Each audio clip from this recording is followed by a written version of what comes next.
तो इसकी वजह ये थी कि जो दूसरे युग थे उसमें मन में जो अगर किसी ने पाप, किसी के बारे में सोचा, मन का पाप, हम्म। मन में पाप सोचा कि मैं उसको मार दूंगा, मैं उसको ये कर दूंगा, तो वो भी पाप में गिनती हो जाती है। तो मैं ये कह रहा था कि जो चारों युग हैं हमारे, उन चारों युगों की अपनी खासियतें हैं, जी। जिसमें कि अगर पाप कम देखना हो तो आप पहले के युगों में जाइए। ऐसे ही अगर भगवान से साक्षात्कार करने की इच्छा हो तो भी आप पहले के युगों में जाइए। ठीक है। लेकिन अगर किसी शख्स को, किसी इंसान को मोक्ष चाहिए, इस मृत्यु के संसार, जन्म मृत्यु के संसार से मुक्ति चाहिए, तो उसे कलयुग से बेहतर युग कोई मिल ही नहीं सकता।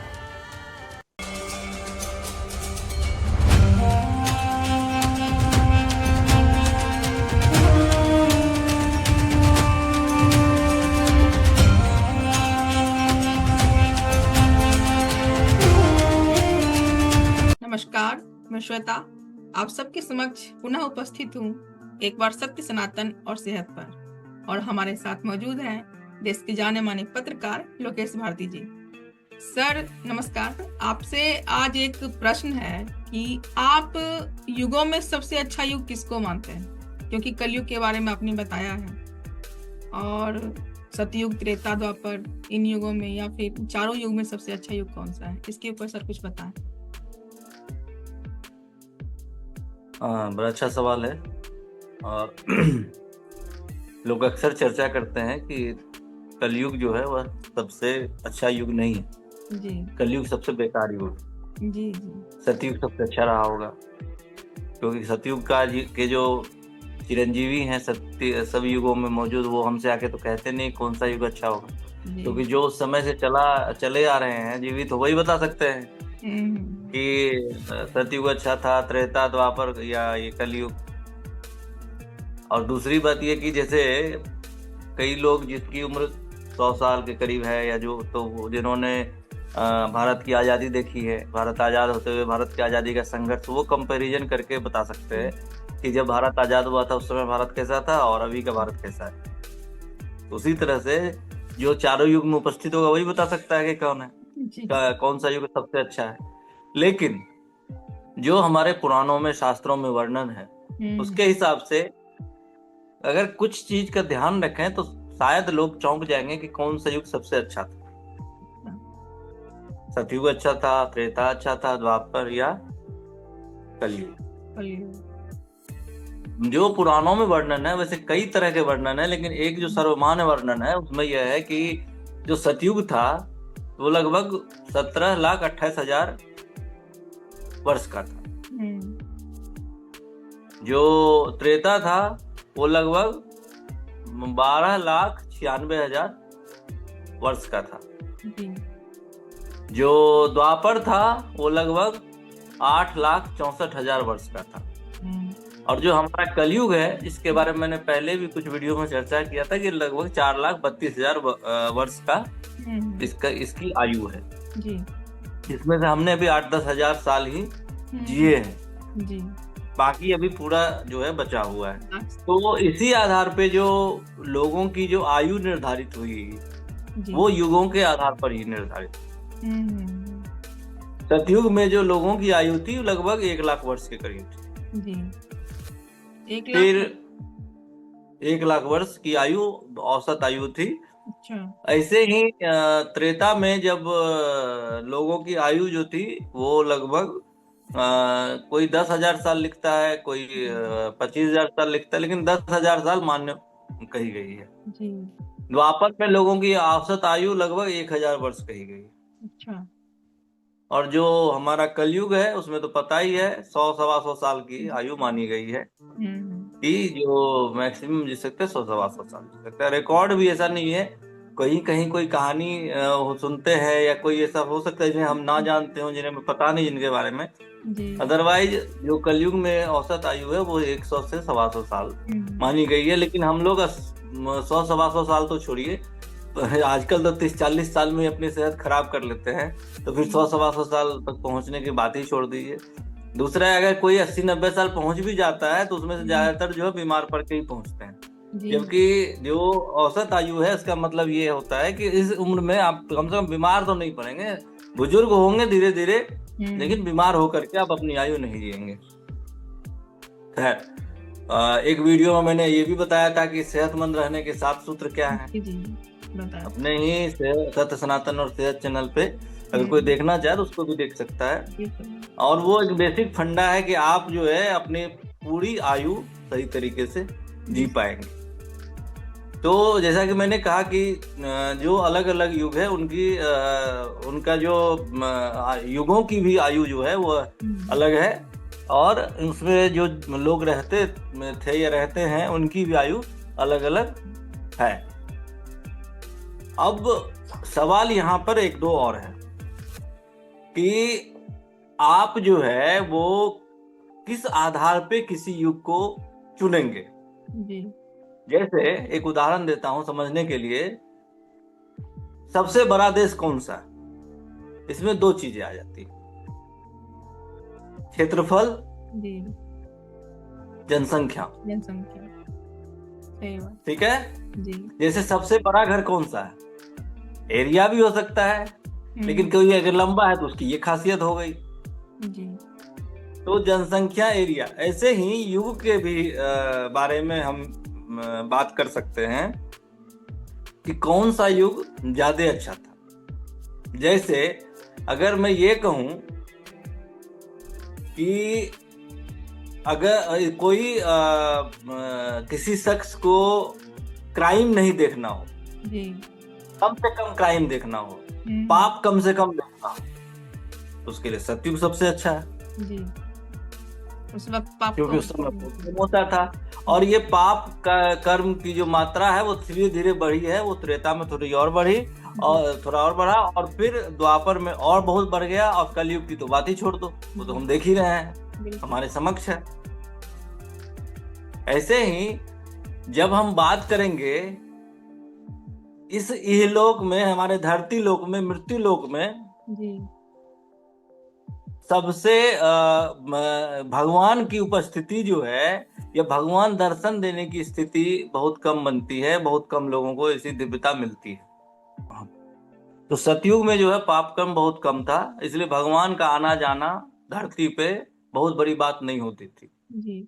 आम जन को भी भगवान दर्शन दे देते थे, या किसी आम जन ने याद किया भगवान को और वो आ जाते थे जी।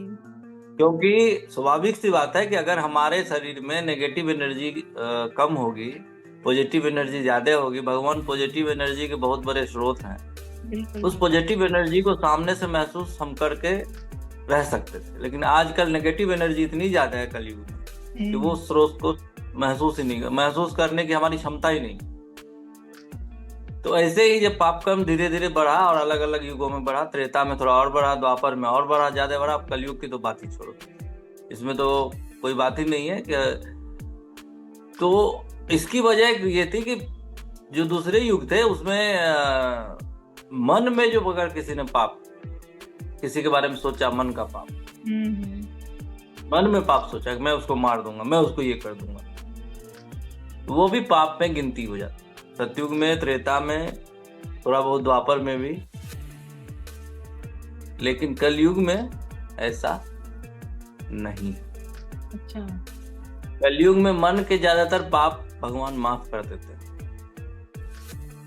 मन के पाप, सभी पाप नहीं, उसमें भी मन के सभी पाप नहीं, जघन्य पाप नहीं, जो छोटे मोटे पाप हैं उनको छोड़ देते हैं, क्योंकि उनको भी पता है कि इनकी आयु बहुत कम है। तो मैं ये कह रहा था कि जो चारों युग हैं हमारे, उन चारों युगों की अपनी खासियतें हैं, जिसमें कि अगर पाप कम देखना हो तो आप पहले के युगों में जाइए, सतयुग, त्रेता, द्वापर में जाइए। द्वापर में फिर भी बढ़ गया था, लेकिन कलयुग तो कम ही था।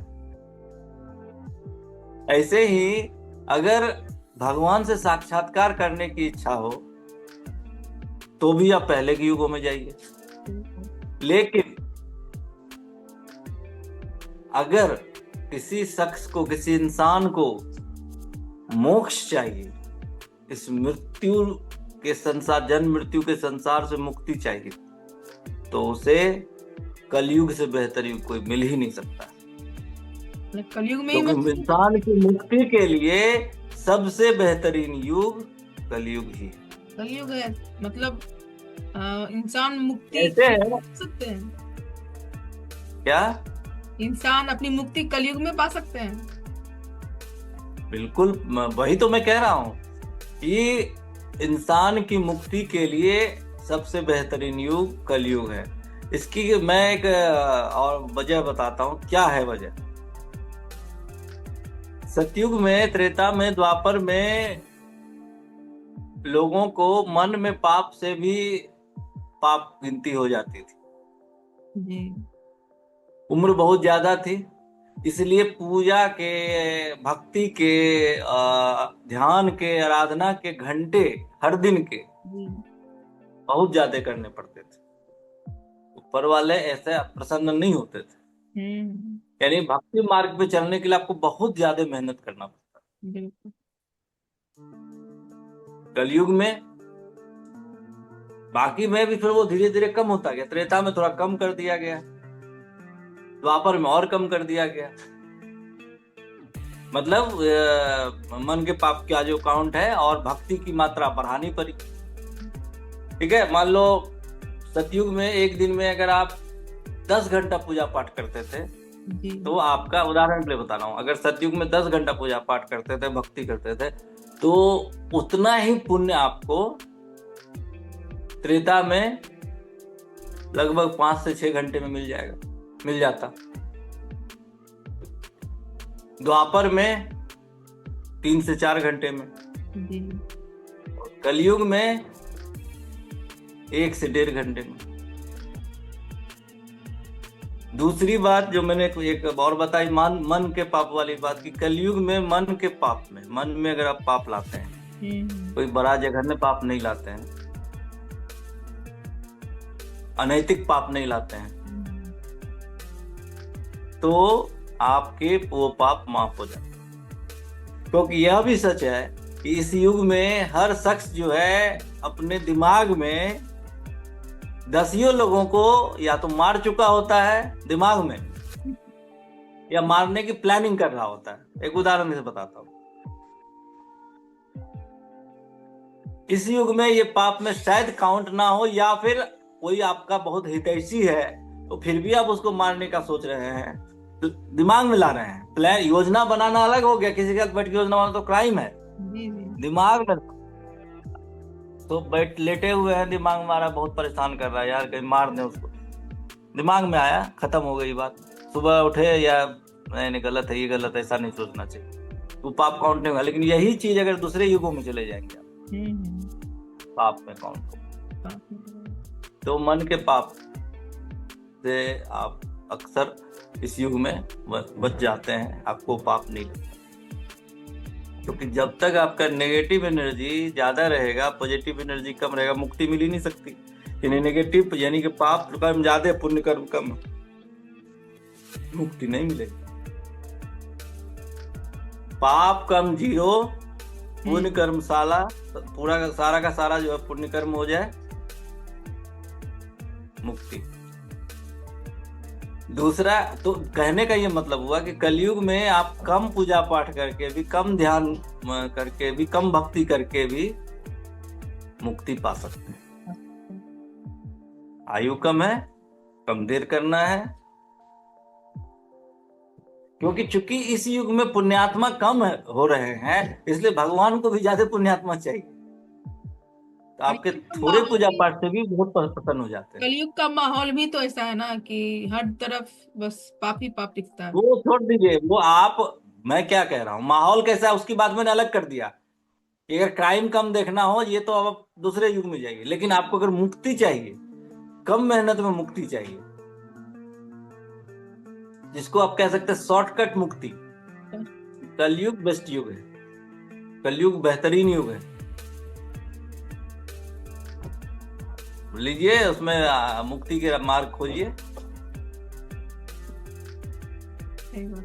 तो इस हिसाब से जो है कलयुग, मेरे हिसाब से अगर नंबर ऑफ पाप कर्म अगर कम देखना है तो सत्युग बेहतर है, लेकिन अगर मुक्ति खोजनी है, इंसानों को अपने लिए मुक्ति चाहिए, कम मेहनत में मुक्ति चाहिए, तो आप कलयुग को बेहतरीन युग कह सकते हैं, सबसे बढ़िया। चारों युगों में इंसानों के लिए कलयुग तो सबसे अच्छा युग हुआ था, मुक्ति पाने की दृष्टि से। आपके कलयुग सबसे अच्छा युग है। और आज के लिए इतना ही रखते हैं। जी सर। और आगे देखते रहिए हमारा सत्य सनातन और सेहत चैनल, सवाल पूछते रहिए, लाइक करते रहिए, बेल दबाते रहिए, शेयर करते रहिए जी। आप लोगों का बहुत अच्छा रिस्पांस मिल रहा है, इसको बनाए रखिए, तो और बढ़ाइए। हम ऐसे ही और अच्छी अच्छी चीजें, रोचक जानकारियां आपके लिए लाते रहेंगे। नमस्कार। जी सर, मिलते हैं सर फिर अगले वीडियो में। हाँ, मिलते हैं अगले वीडियो में। थैंक यू, धन्यवाद।